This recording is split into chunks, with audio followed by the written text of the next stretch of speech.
Hey folks, Mark with M Custom Fly Rods here. As we get going on this 3-weight, 11-foot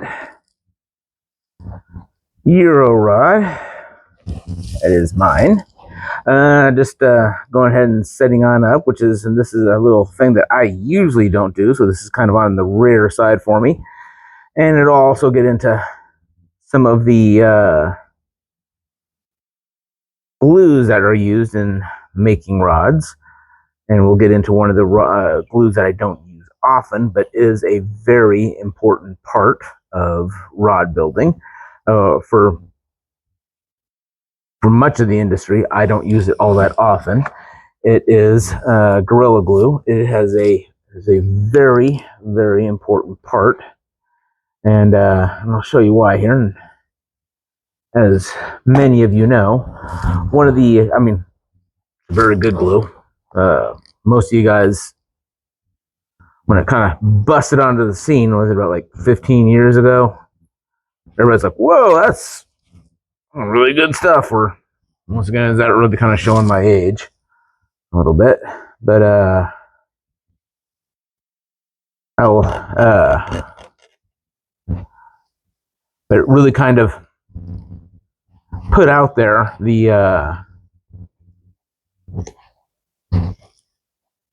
was just kind of a new way of doing stuff. It made it so it filled in a lot of gaps, and it also soon brought up a lot of issues with people doing some work. Whereas, like, if you were trying to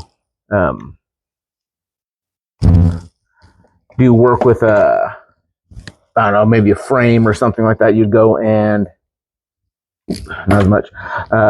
If you're trying to get some work done and you're putting together a frame, and then all of a sudden you Gorilla Glue it together because you wanted that thing put together so you would never come apart. Well, the only thing that ended up pulling it apart after you put it together was that Gorilla Glue there would pull it itself apart. Then it'd glue it all back together, but in a very funky, wonky way, because it would make it, that expansion that it would do was not always the best, because the expansion would just kind of get into those joints and just really do that. So a lot of people learned the hard way that not all of that was good. So what you're seeing, what I'm doing here is I am going, and notice, since this is not a real seat that I made, but the space needs to be taken up, which is a very common way to being done here, is that wheel seat on the inside. So I'll take this off here for you. You see the distance here on this rod blank, and the distance there of that carbon on the inside needs to be taken up a little bit. Well, you really can't do much about that.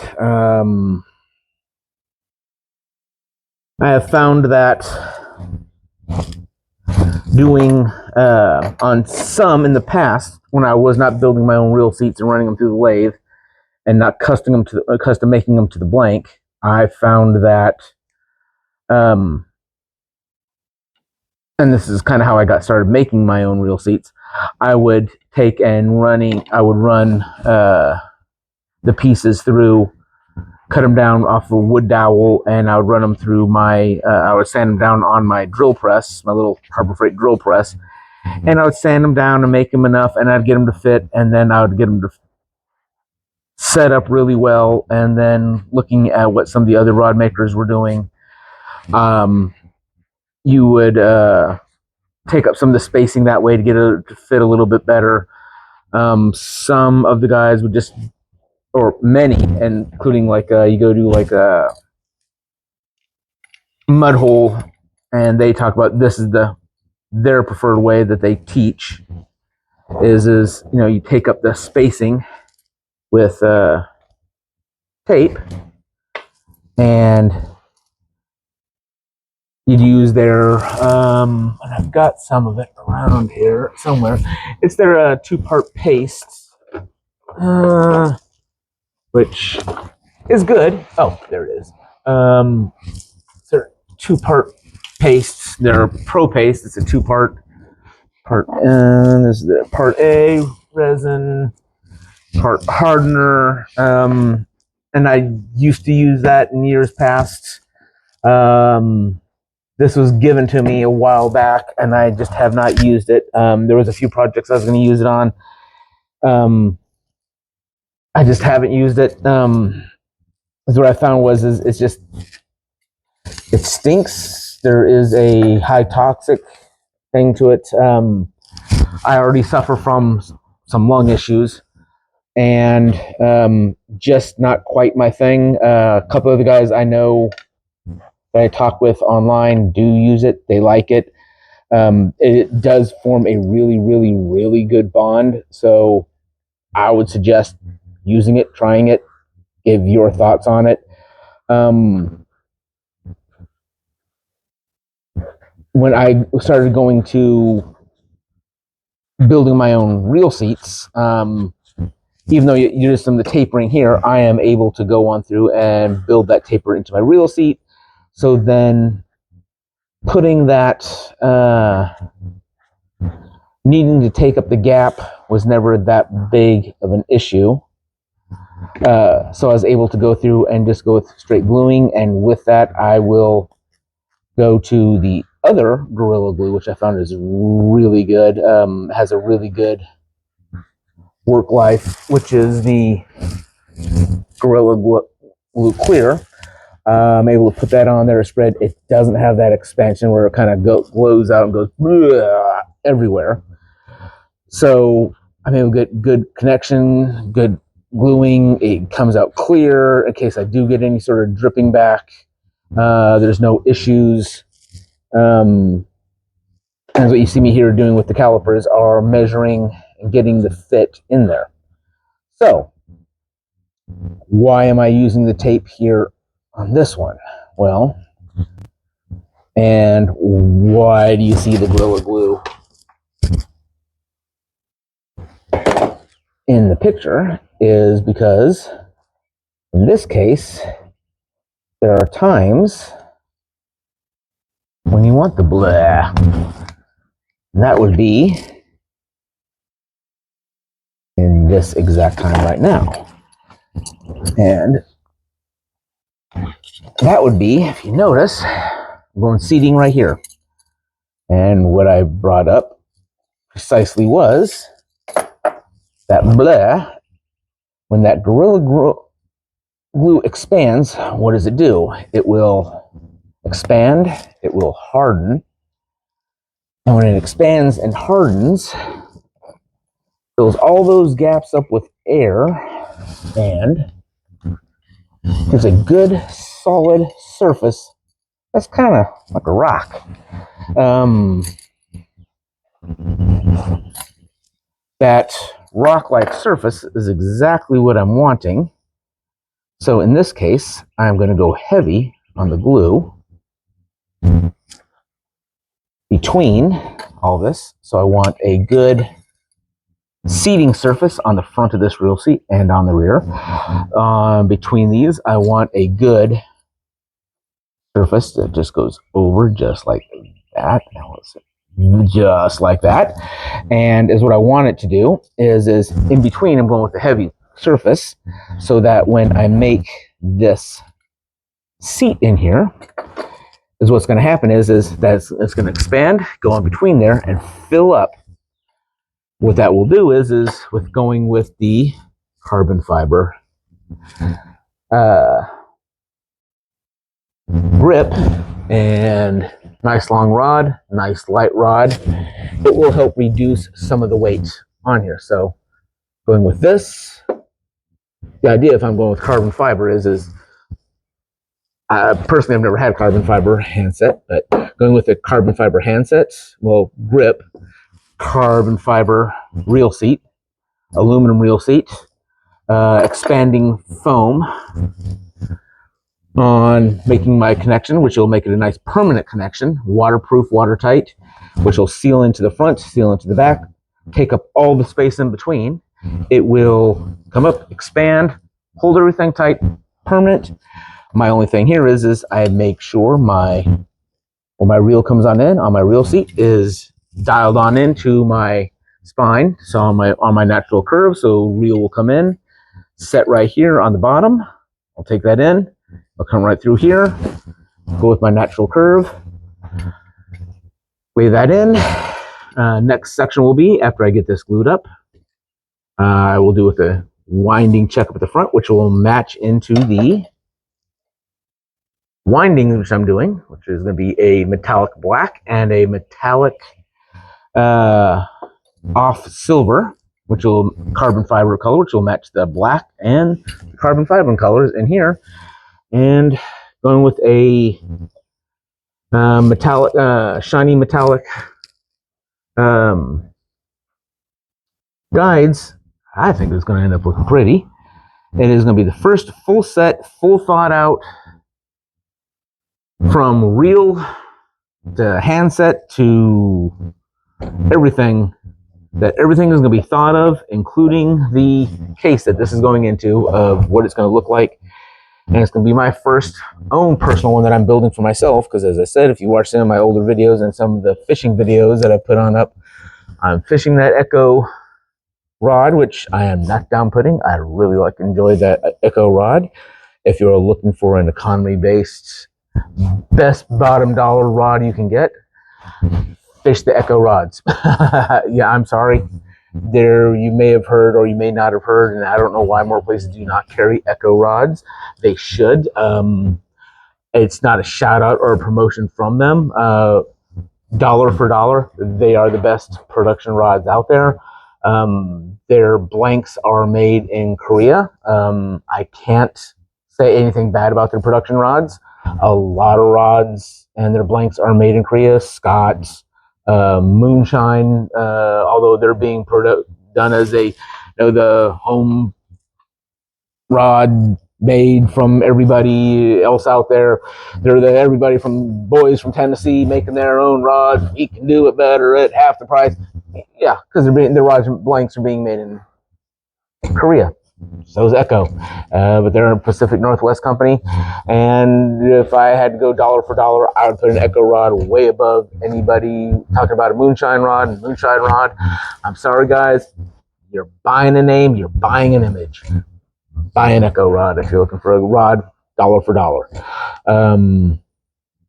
If you're looking for a rod that is going to get you what you want and built the way you want, talk to your neighborhood boutique rod builder like myself, or look in your backyard and find who somebody can build exactly what you want. Who knows, maybe one of these McBell rods is out there with your name on it that your local builder can get a hold of and get picked up for you and get built. But let me get back to this. As I said, we're going to be gluing. We're going to wipe down. So with the alcohol, we're going to wipe down again. Always wipe. Keep everything clean. I have been wiping and keeping this thing clean. So we will do one last wipe down before we apply. And we will get this done. And it'll be done for the night. So, my ramblings and my gift of gab for the night have been